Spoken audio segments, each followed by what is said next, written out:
Mike with Dawg TV.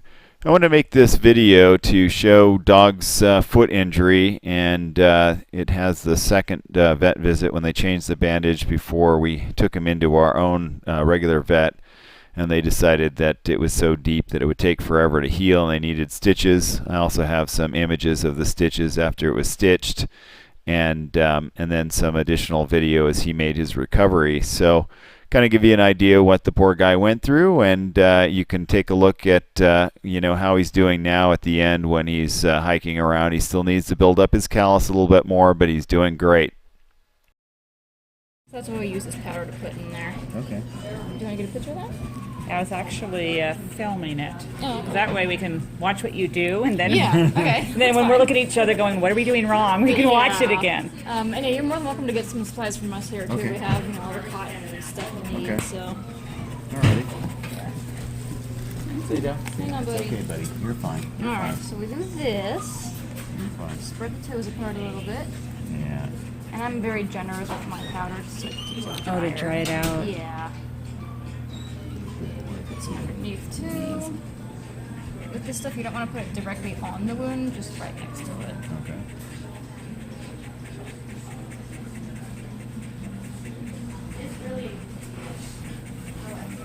You're okay.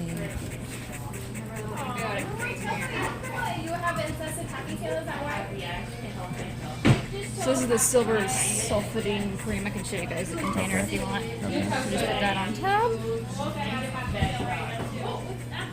And you take our cotton. And you can start anywhere. It doesn't really matter where you want to start, but just make sure you lay it down like that.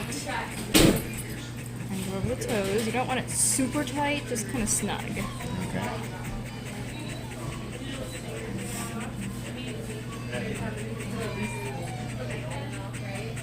That actually looks better than when I looked at it when he first did it, BF. Well, good. Well, yeah. I mean. I hate seeing the skin under. I mean, the meat of them in there. Yeah.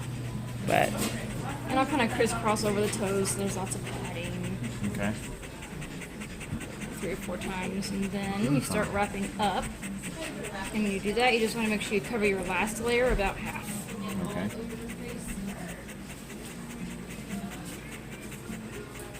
And then I go basically where you guys ended, just a little bit above that joint. Okay.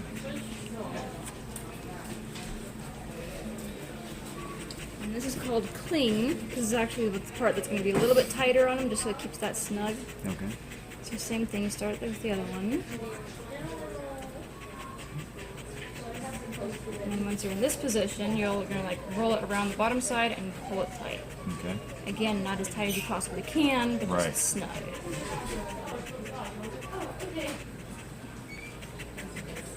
Yeah.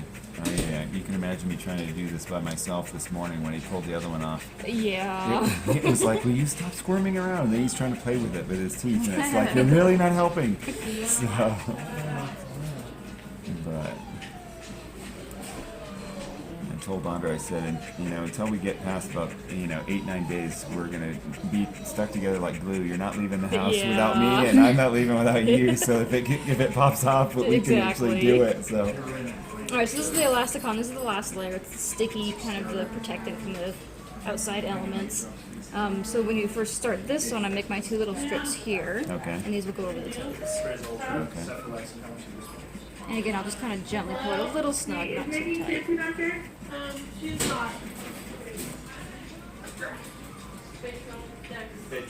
And the important thing with this stuff is to pre-stretch it out, because if you put it on when it's still right out of the Right. box, it'll compress on that arm Right. and then cut off the circulation. So how we do that, this one's already stretched, but we'll just kind of put it on a surface like that, and roll it out, and then roll it back up.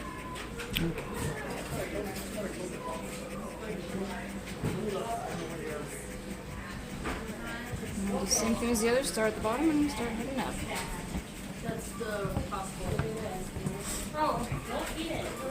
Yeah, it was in really good shape. And I was thinking, gosh, it's only a few more hours and we're coming in. And I put a freezer bag on it every time I took him out to, potty or whatever, so it wouldn't get damp. And it looked spectacular until he stepped on it and it just popped right off. Yeah, he was.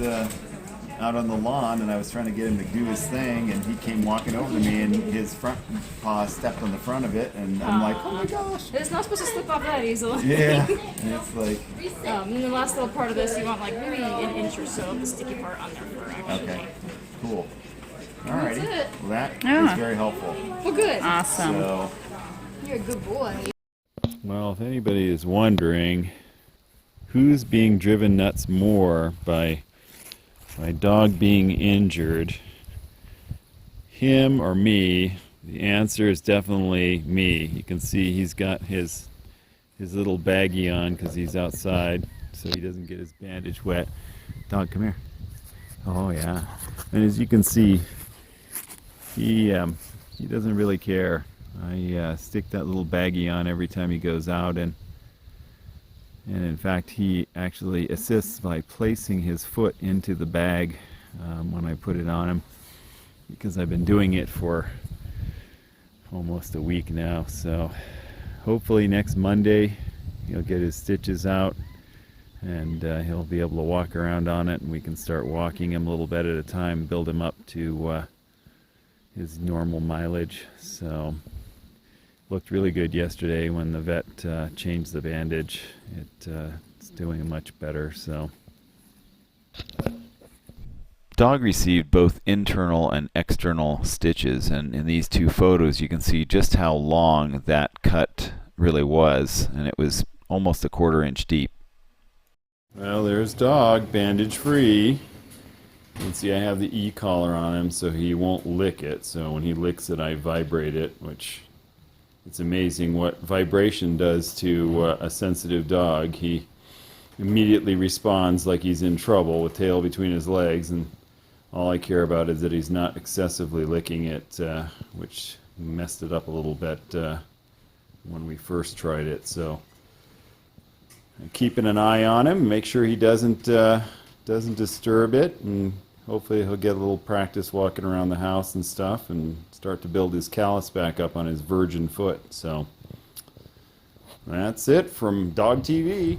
Well, Mike here with Dawg TV, making good on my promise that I would take him out every day for a week with no excuses after he was back on his feet. So we're up in the mountains, just hiking along a little trail. It's more dirt than rock, a little better than our area, easier on his virgin foot, and he's having a good time.